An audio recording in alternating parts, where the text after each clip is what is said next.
You're listening to the European Parliamentary Research Service podcast on the upcoming World Humanitarian Summit.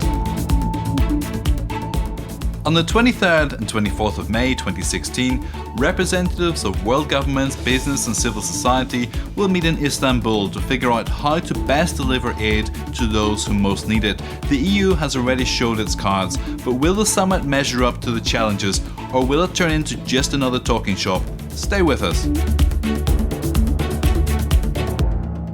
On the eve of the World Humanitarian Summit, a gloomy consensus prevails.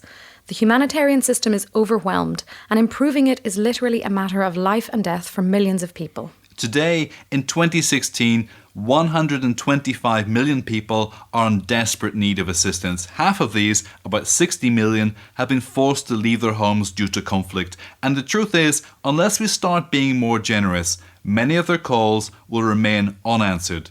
In 2014, the world spent €21.5 billion on humanitarian activities.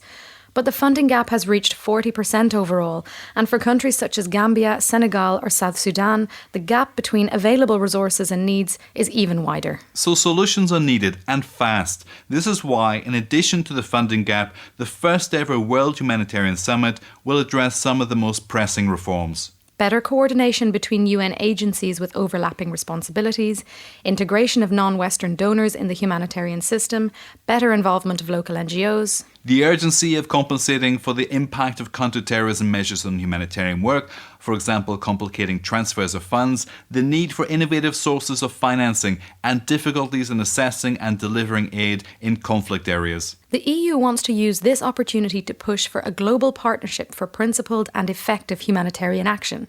What does that mean exactly? It means humanitarian action should be guided by key principles such as reaffirming humanitarian values and principles, ensuring access to assistance by engaging in dialogue between the parties in conflict, and enhancing the protection of the most vulnerable groups. It also means that we have to be more effective in our response through a general consensus on the basics of humanitarian effectiveness, more subsidiarity and solidarity with local actors, ensuring sufficient funding by involving new donors, and partnering with the development community, especially in protracted crises. So what's the position of the Council and the European Parliament? In December 2015, the Council welcomed the Commission's communication and stressed the need to preserve the neutral, independent and impartial nature of humanitarian work.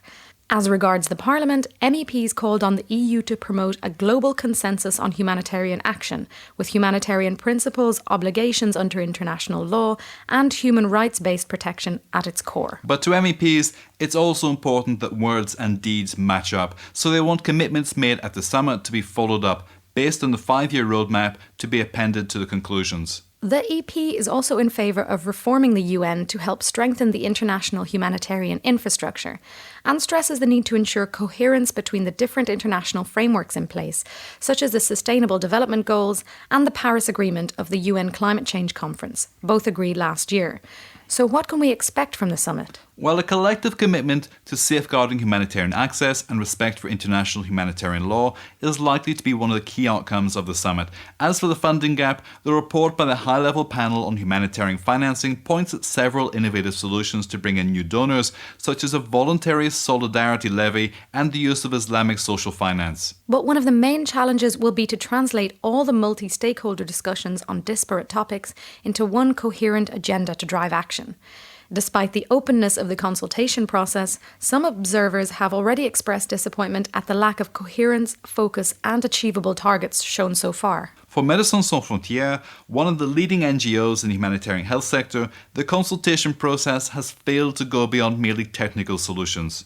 And some fear that despite the EU's efforts to push for a shared understanding of humanitarian action and priorities, the migration crisis and the refugee hosting deal it secured with Turkey will loom large over the summit. What's sure is that millions will be waiting for the outcome of the first ever World Humanitarian Summit, including us here at the European Parliamentary Research Service. You are listening to the European Parliamentary Research Service podcasts.